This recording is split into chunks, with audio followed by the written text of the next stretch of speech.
Have you ever felt trapped in a relationship that drains your soul, leaving you questioning your own sanity? Welcome to Narcissistic Abuse with Vanessa Reiser, the podcast that shines a light on the dark tactics of abusers and empowers survivors to reclaim their lives. I'm Vanessa Reiser, licensed therapist, author, advocate, and fellow warrior on the path to healing from narcissistic and cult abuse.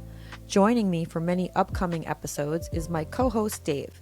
We'll unpack each conversation together, diving deeper into narcissistic abuse, cult dynamics, politics, pop culture, and what it all means for real life healing. Today, we'll hear harrowing stories from survivors, explore the psychology behind these toxic relationships, and share insights and tools to spot red flags, break free, and begin profound healing. This show is for mature audiences and may include upsetting topics like violence. For full content warnings, sources, and resources, check the episode notes. Guest opinions are their own and don't necessarily reflect mine or any affiliated platforms. This podcast is not a substitute for therapy, legal, or medical advice.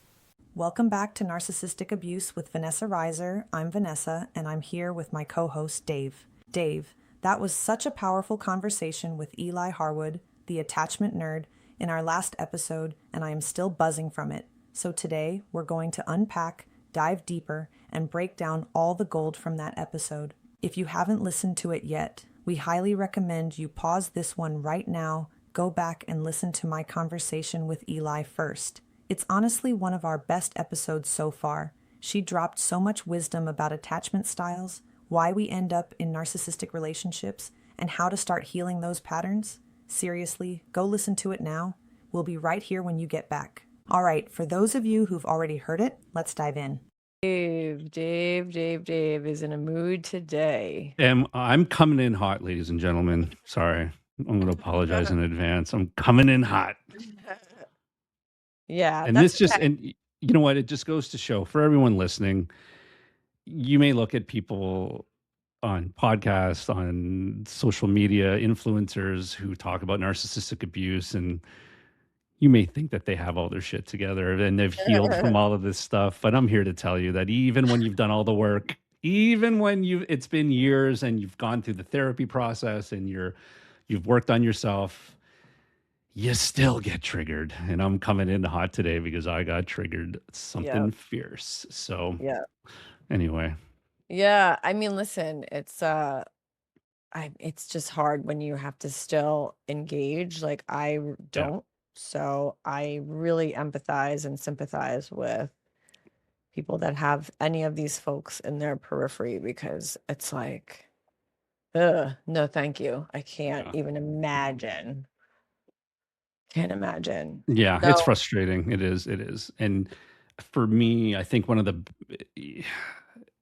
the biggest challenge for me, and for typically for a lot of people who have been through narcissistic abuse, is you just can't wrap your head around how these people exist. How do they operate? How do they think the way that they think? It doesn't make sense, and you can't wrap your head in. It's like trying to understand a narcissist is like trying to smell the number 9. It's impossible, right? You can't do it. No. So, no. Yeah. But that's not easy shit. So yeah. So anyway, I'm going to find my zen, I'm going to find my chi, and we're going to get into it today. Yeah. So we are doing the Eli Harwood, and that was a really interesting conversation around attachment and other things. She's phenomenal, really great disposition, super like positive perspective, and it's very contagious, like her energy. Love it. And yeah, really warm, right? Friendly, just like just a really good person to be around. I think I was trying to like tell her like her secure attachment style is like contagious, and I was like, I need to be around you more, because it's like you could tell she has a very healthy mindset. So what were some takeaways? What were your thoughts on that? So the first thing that popped into my head, which I think is so apropos for our audience, is when she talked about her parents kind of coming up from really tough situations, and they were not abusive. They were loving parents. And I think that's a huge, I mean, that's like, it was right off the hop. So we, in this space, a lot of people will say, well, the narcissist came from a really bad situation or they had a really tough upbringing. And, she's a perfect example of she can come from an environment where parents came from trauma. They came from a really bad situation and they weren't abusive. So this whole link, the nature nurture of narcissism, of abuse or trauma causing this Right. personality disorder, I think that was the first thing that popped into my head was just listening to her talk about that, and I wanted to really kind of touch on that because that's such a big topic in our space that we're in. Is this whole, does trauma cause narcissism? And obviously, I don't. It doesn't. Yeah, I agree with you. And I've thought about that for a really long time. We've talked about this before because I had a really fucked up childhood. Mm, And, I didn't turn around and set out to harm others, and or need their attention or any of this. So I feel like that is a really important piece.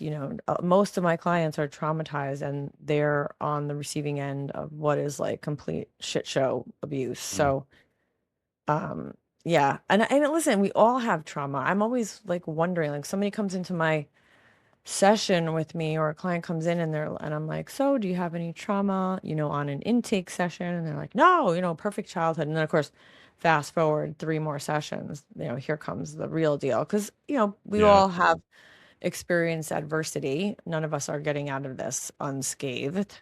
Hmm. But yeah, I agree with that. That's such an interesting thing that you picked up on for sure. Yeah. And the other thing too that I noticed about her story was her abusive relationship in grad school. How Mhm. 20 years later he popped up somewhere in her circle and she could still feel that this guy's a danger.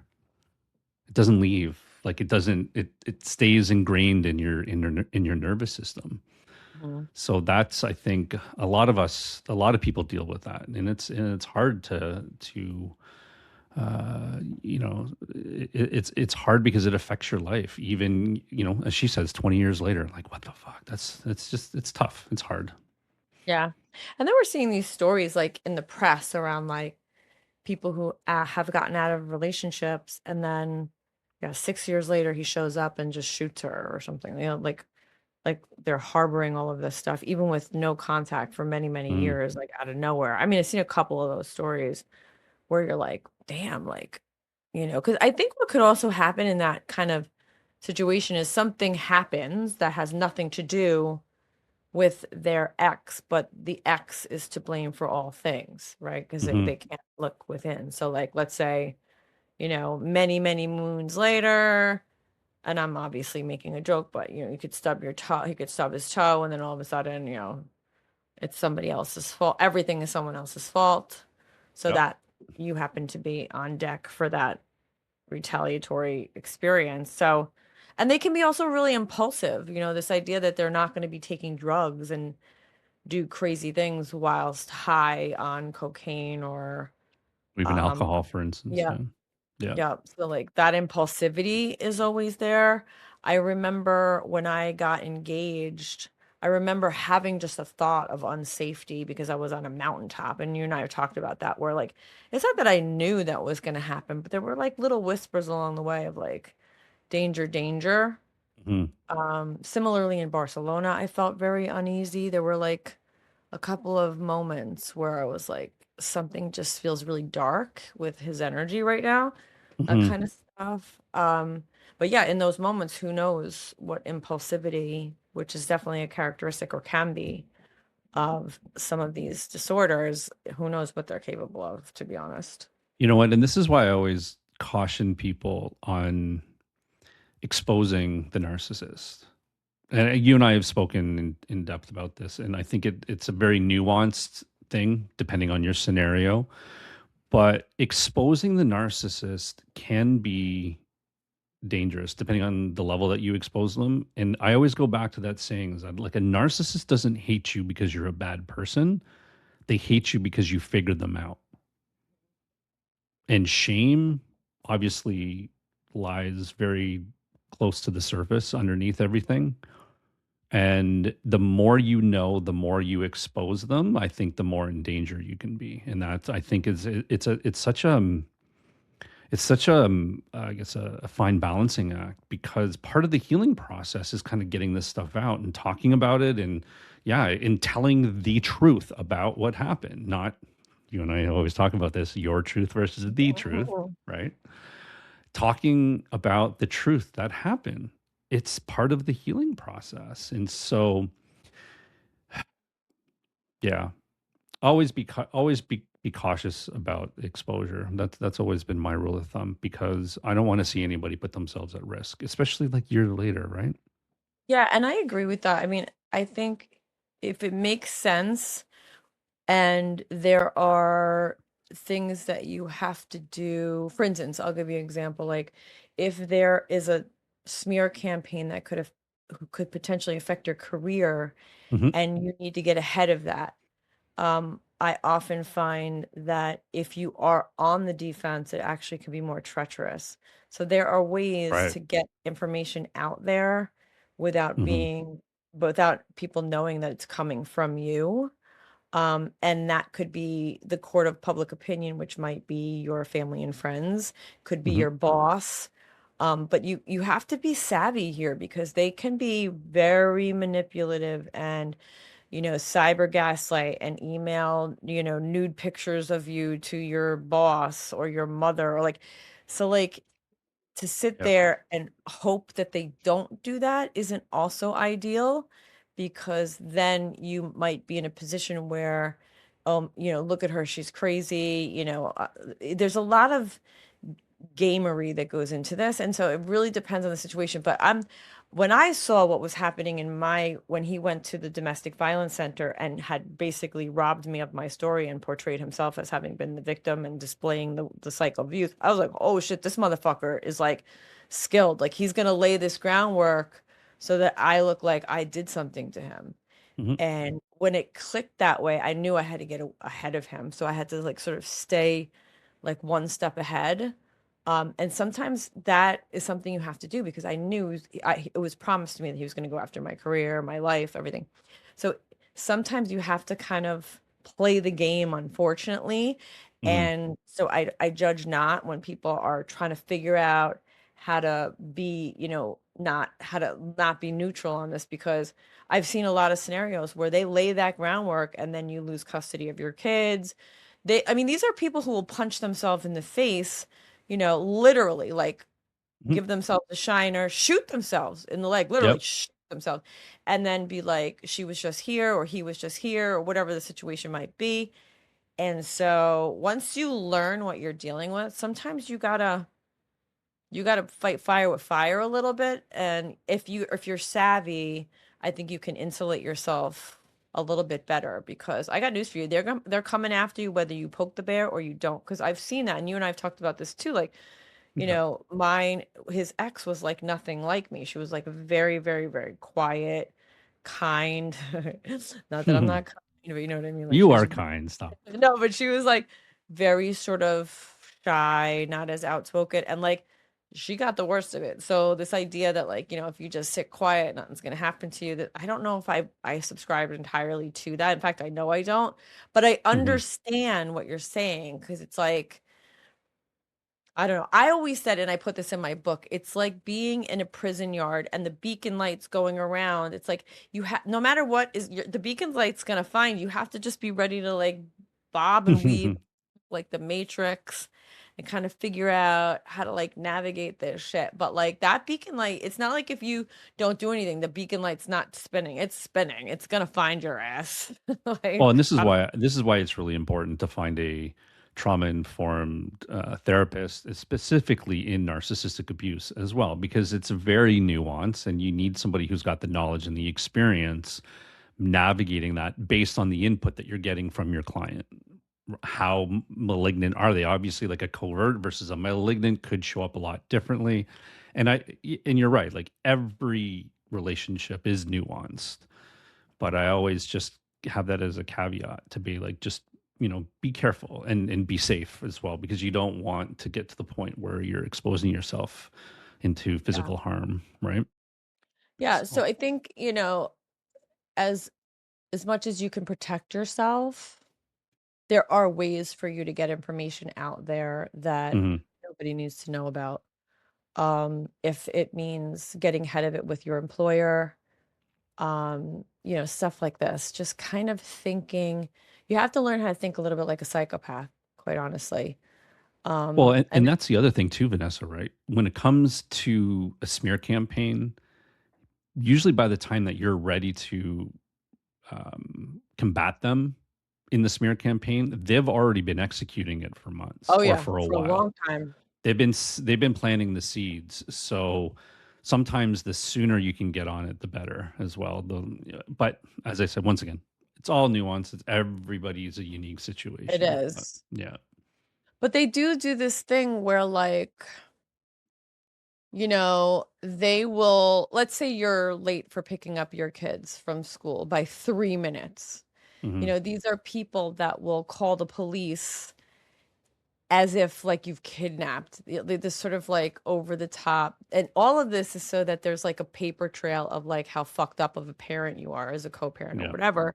Yeah. And then they try to create these storylines or narratives around that, and you see it happening, and it's like you have to play the game. You can't just be like, all right, well, and take it on the chin. It's like you have to kind of, dance with them, which is so unfortunate because it's not that you're going low contact, like I was able to, or no contact. When you're co-parenting, it's like you're forced by the judicial system to dance, and you have to dance. It's like it's terrible because like in theory you'd be like No. don't dance, but I mean it just happens where you have to now, co-parent, and like those kinds of narratives, they create a whole storyline, and then all of a sudden you find yourself in a court system where they have all these receipts about all the crazy shit you did, and it's like, bro, I was late 3 minutes, you psychopath. Like, but they create, and this is a long game for them. Like, this is like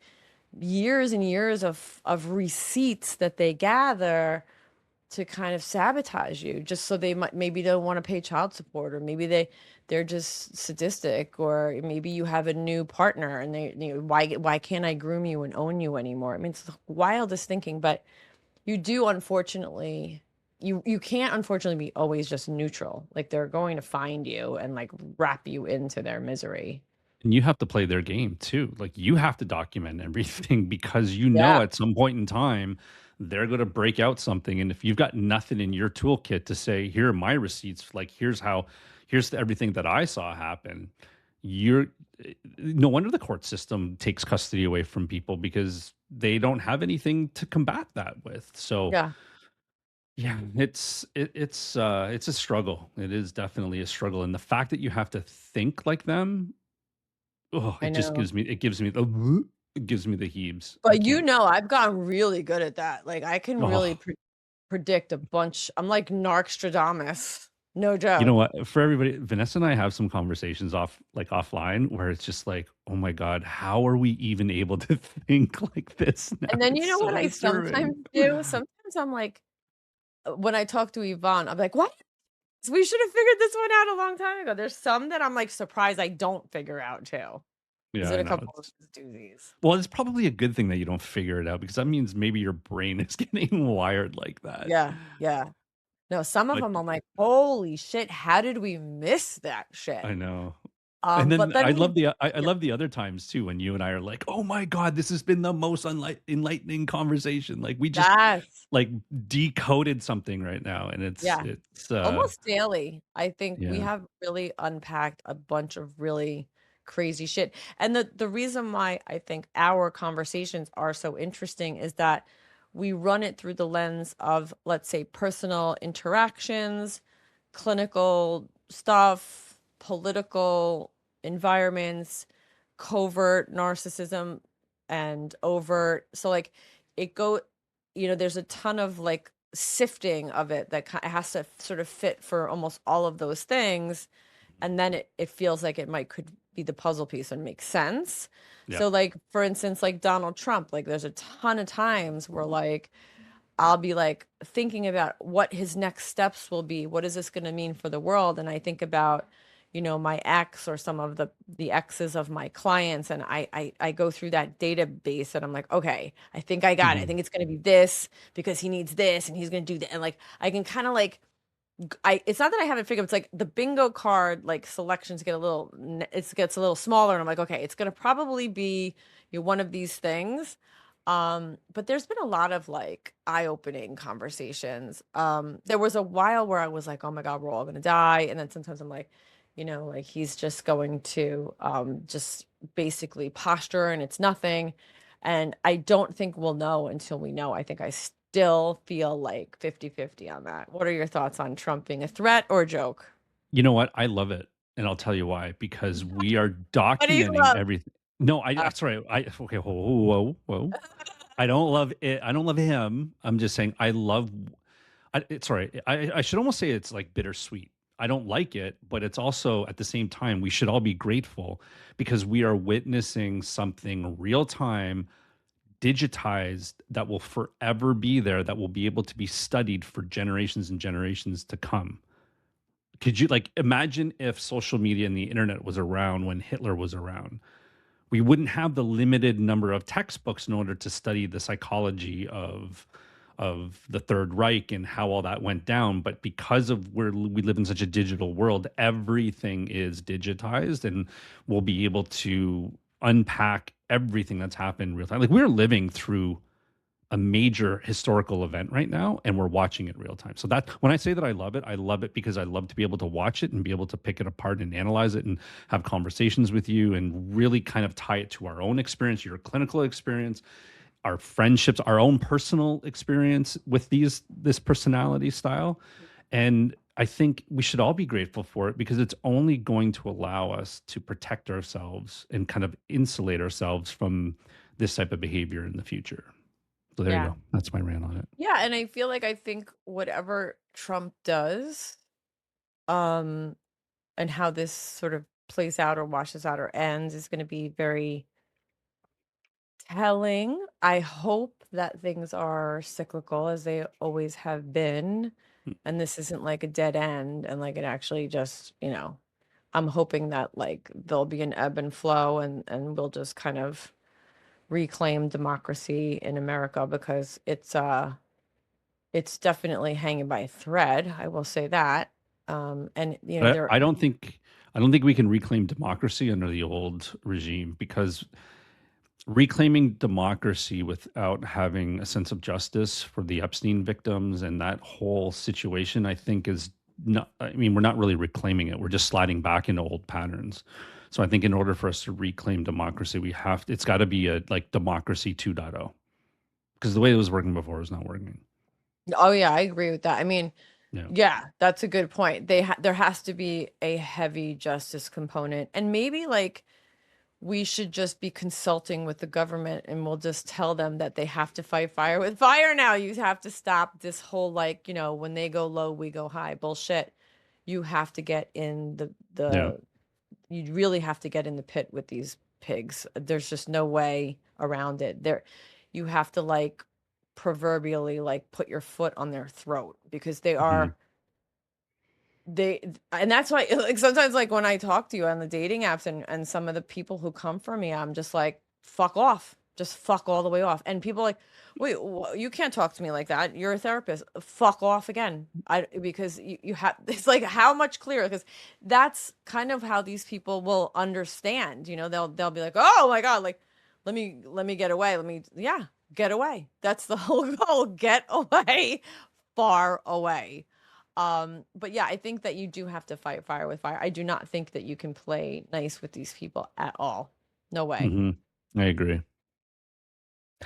I agree. Now, Eli also talked about attachment with children. And the thing that I really liked, where she went into the details about how parents don't necessarily need to cover up the toxic parent or abusive parent's behavior.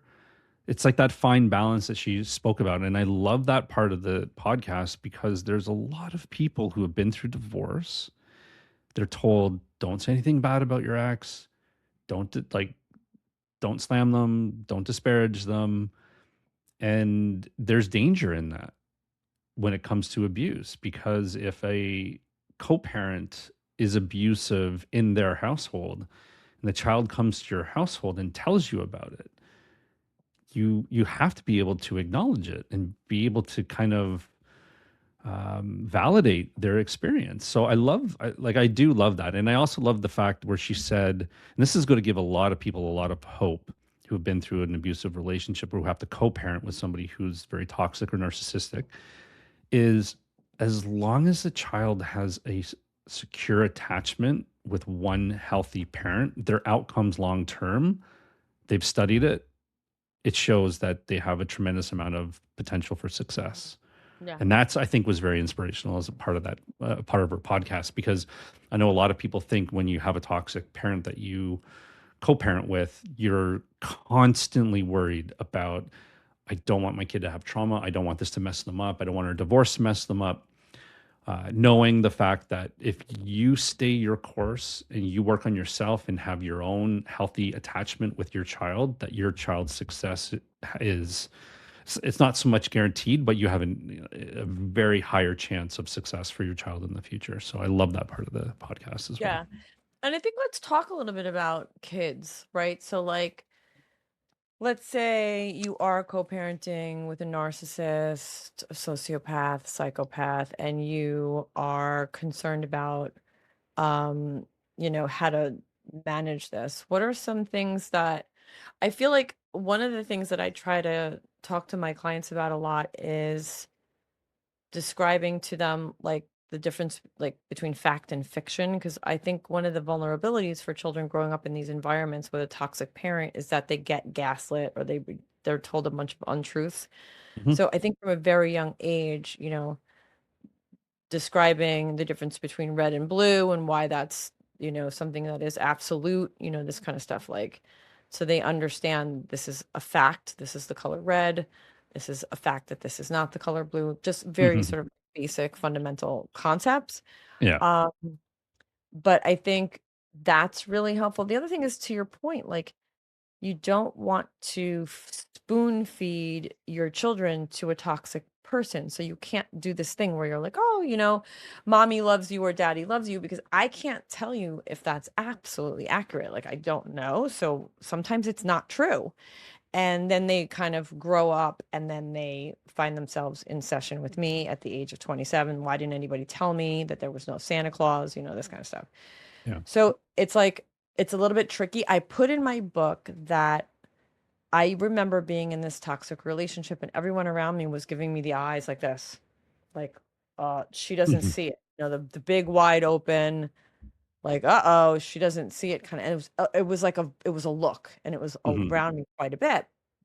And I don't hate this concept because sometimes it's innuendo or inference where it's like, okay, something is wrong. Why is mom making this face? This kind of thing. Because it was like a little bit of a micro signal. I remember Yeah. being like, why is everyone looking at me like this? Like, I'm fine, but still, it still stayed with you. It was a little bit of a seed that got planted. So I know you can't tell your children because of the courts what's really going on in many cases, but to the extent that you can manage it and walk that line, I think is better than, like, as I said, spoon feeding, oh, daddy loves you, and all of that confusion. I just think down the road can be really problematic. Well, yeah, and that's how a lot of kids end up equating love with abusive techniques. Good point. My my dad gaslights me. My mom gaslights me. Well, that's what love is. This is what people do. And then when they get older, their own attachment styles play into their adult relationships that they seek out. And I think it's really important to be able to talk to kids about their experience, not talk about their acts, but just talk about what they're experiencing from that type of behavior and validating and saying to them, I see what it is that you're going through, and it must be really difficult for you. Tell me a little bit about more how that's making you feel, and kind of work more on trying to allow them to rest in their truth, like what they're witnessing, and trust their own instinct and their own intuition on what's happening. Because a lot of kids, they know when their parents toxic, and they know when their parents doing something that's wrong. You and I have spoken about our own parents. Like, I can remember as far back as I can remember how toxic my mother was, and I didn't have the words for it back then. I do now, but I think it's important that I think, if I would have had an adult in my corner who not didn't necessarily talk poorly about my mom, Right. but at least said, like, validating, like, yeah, like, that's really shitty behavior that just happened. Like, how is that making you feel? Like, how can we help you move past that? I think it's really important to make sure that kids just trust their own experience and validate them Yeah. without slamming the person who is toxic or abusive in their life. Another tricky little thing is I remember being a kid and my father always told me, if anyone hurts you, I'm gonna go to jail because I'm gonna kill them. And I think he was Mm, well intentioned because it was like, I got you. Like, let me know and I'll take care of it yep. kind of a thing. And he was a Mhm. tough guy, whatever. But the problem is that when someone did and a bunch of people did when I was a kid, I never told him because I didn't want him to go to jail. So I think you Right. have to be careful what you tell your children and how you let them know that they're safe to come to you because you don't also want to betray them and just run to the narcissist and be like, "You did this," because then they're going to double the punishment or they're going to go for custody and this can become even worse. Mhm. So I think you have to figure out on a case by case basis how it makes sense to let your children know that they have to tell you and that you'll take care of it and no maybe no one will know. And in some cases it's not true if something Mhm. really really bad happens, but it's more important for you to get them to tell you and feel safe enough to tell you. So then you at least have the dilemma on how to handle it on a case by case basis because if you don't set it up that they come to you, then you'll just never learn of these things. And I don't think it's a perfect answer, but I don't know. What do you think? I was just gonna tell you, I absolutely have you to thank because you and I spoke about this a few years ago when you told me about your story and about, like, what your dad said, and I'll be frank, I'm the exact same mentality as your dad. And if anybody ever touched my child, I mean, I've always said if anybody ever touched my child, I would just be like walking into the police station with my hands out saying, cuff me, throw the book at me. Like, I'm not, like, I'm guilty. Like, you know what I mean? Having said that, I also hearing your story, understanding from your perspective, being a daughter growing up with a father, I never want my daughter to be able to be scared to tell me anything that's happened to her, whether it be from somebody at school, somebody in the family, like a stranger or whatever. I want her to know that no matter what happens, my dad's going to know what to do, and he's going to help like address things and take care of things so that I'm safe. And so I Right. have have you to thank for that because I obviously didn't have a conversation with my daughter about it at the time, but she and I have had conversations since then where I'm pretty confident that she'll be able to come to me. Like, she tells me things that I'm just so shocked that a little child will tell me, and I have you to thank for that. So because I've created like an environment where she's not scared to tell me that there's going to be Yeah. fallout for it. So thank you for Yeah. that. And I think you're welcome. I think for my father, as I said, I think he was well intentioned, Mm, but like he was also a seriously tough dude. Like, and I've told you, my brother is similarly like these are not people that you would want to, piss off. mess They're with, yeah, very big, very just like, dirty fingernails kinds of guys, like kind of, workers. Like these are people who have cracked fingers and are like, jeans yeah. and Harley driving, just the manliest of men, like the whatever. And so I knew that if my father did learn of something, that he wasn't also lying, that he was Mhm, also dead serious. Like this was yeah. not a joke. Like he wasn't Mhm. just saying it, like it was He was kind of like, he wasn't posturing. no, He was dead ass. Yeah. completely. Yeah. As a matter of fact, I had a boyfriend when I was a teenager and my father had a house in Queens and I forgot the key or something and we were climbing through the window to get into the house and the light came on, and my father was holding a sawed-off shotgun aimed at both of us. And I was today years old hearing this story. yeah, and that was at 143-08 Malva Drive in Whitestone, New York, and we nearly died. He also had cancer at that point, so he was feeling particularly fragile and vulnerable, I think. So an Mhm. intruder, in his opinion, was probably a little scarier than maybe it normally would have been. He might have just shown up with his fists originally, Yeah. but he did have this thing aimed at us, and I don't think he talked to me for 2 days. He was so mad at me that I was climbing through the window of, the house with my boyfriend. But, like, my point is he had guns, he was in the military, he was, somebody who knew his way around a fight. Um, my whole life when I knew him, he didn't have any teeth. He had to put in, like, one of these things, and he All the claimed it little was a fight, like this kind of stuff. I don't know if that's accurate, but I would never have messed with him, and I would definitely not mess with my brother. But my point is, like, he wasn't saying it just to say it. In fact, he Mhm. was saying it kind of like flippantly, like, ha ha ha, like, whatever, not like, you listen to me, kid. Like, it wasn't like that. He was just like, like in passing. But I remember being like, oh, I knew if I told my father about some of the shit that I went through, that I would actually feel bad for the guys that did it. That's how, you know what I mean? Like, I would be like, oh, they're definitely dying. Like, so I never said anything. And I had gone through a bunch of different shit later. Thank you for this therapy session, Dave. And, As yeah, always. so so I definitely, would caution people on what they say in front of their kids because they might then be like, "Ooh," like, "I'm not gonna tell this for fear that blank," whatever. Yeah. Well, and also depending on the age of the child, like their brain's not developed enough to understand what that well-intentioned statement is from a parent. Like your dad meant really, really well, but you're at an age probably where you didn't quite understand the nuance behind it. And I always, and you know what? I don't know if I'm right or wrong, but I always try to tell my child or my daughter that my job is to protect her, keep her safe, love her, and just make sure that she has somebody to always talk to and always come to, no matter what. It's to support them, and that's so far, touch wood, it's going pretty well. But Yeah. I'll keep going back. I'll have you to thank for that because of our Aw. conversation from a few years ago. So thank you in Oh, return. I didn't know that. Thank you for sharing that. Yeah. Um, but I think, yeah, talking to your kids, I have one client right now who it's so devastating because the child is coming to her and telling her father is doing this, that, and the other thing, and she has no recourse because, as I mentioned earlier, if you bring it to the court's attention, they do nothing.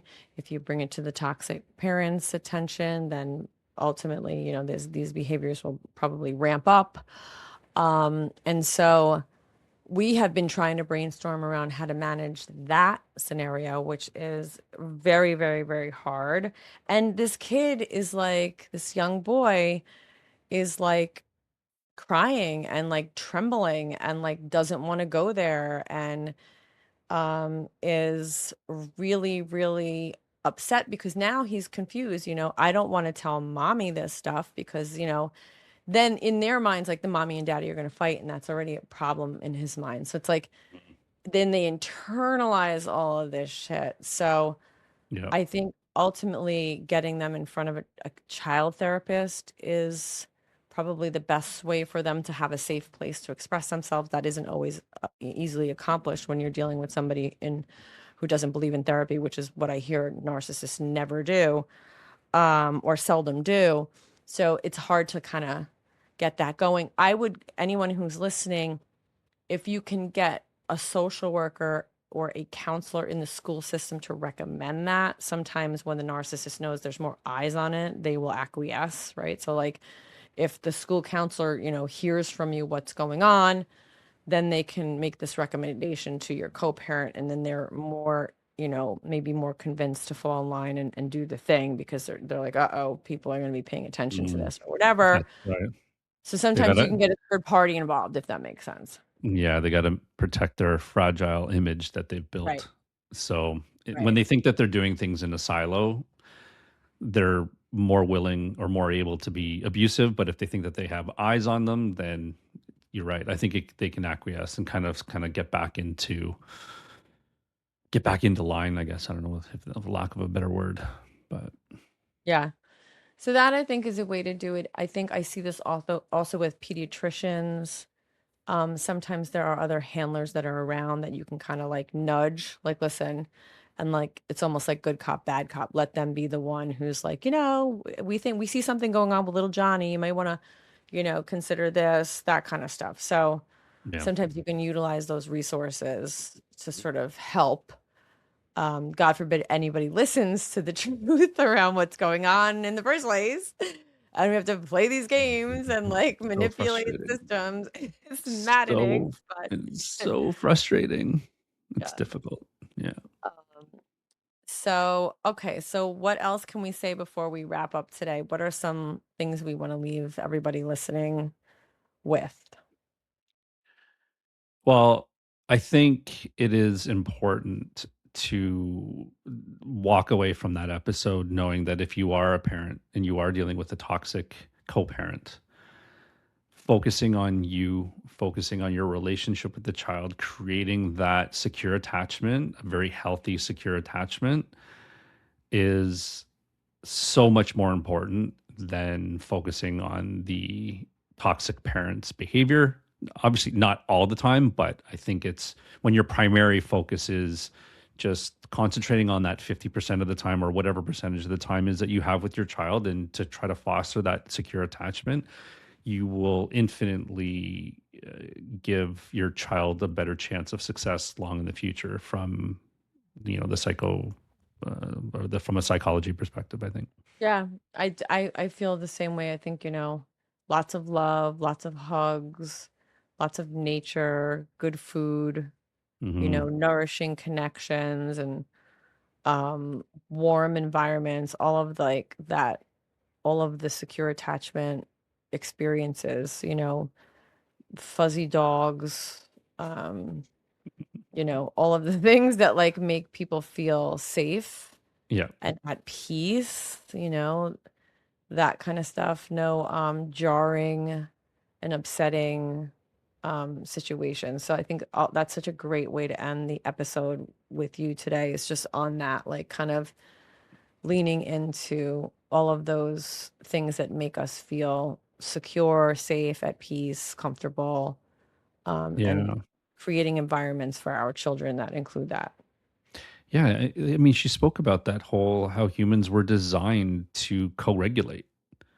And what you said earlier, like lots of hugs, lots of cuddles, lots of I love yous. Like it's okay that you can't tell your parent or you can't tell your child that you love them too much. It's, you can't overdo it. They've studied it. Mhm. And I Mhm. love that. So it was a great episode. I really like listening to it, and I think it's really inspirational for a lot of people who are going through this situation, and especially when they're co-parenting with a toxic parent. Right, because there's so much we don't have control over in those environments. We do Yeah, have control over this, and that's yeah. in most cases, and that's really important. All right, Dave. Well, another great chat with you, as always. Thank you for bringing me down from my triggered state. Yeah, so Yeah, nourishing food, fuzzy dogs, nature, um, light some candles, kind of have a cup of tea and just we live to fight another day. exactly. All right, till next time. All right, bye. Thank you for joining us today on Narcissistic Abuse with Vanessa Reiser. If this episode resonated with you, or if you recognize any of these patterns in your own life or someone you care about, know that you are not alone and healing is possible. If you found value in this conversation, please take a moment to like, subscribe, share, and leave a review. It helps us reach more survivors who need to hear these messages. For exclusive bonus content, deeper discussions with Dave and me, and ways to support the show, join us on Patreon or follow along on Instagram or YouTube at Vanessa Reiser LCSW. Until next time, keep choosing yourself, setting boundaries, and walking toward the light. And remember, healing is a radical rebellion, and your peace is the revolution. Take care, and I'll see you in the next episode.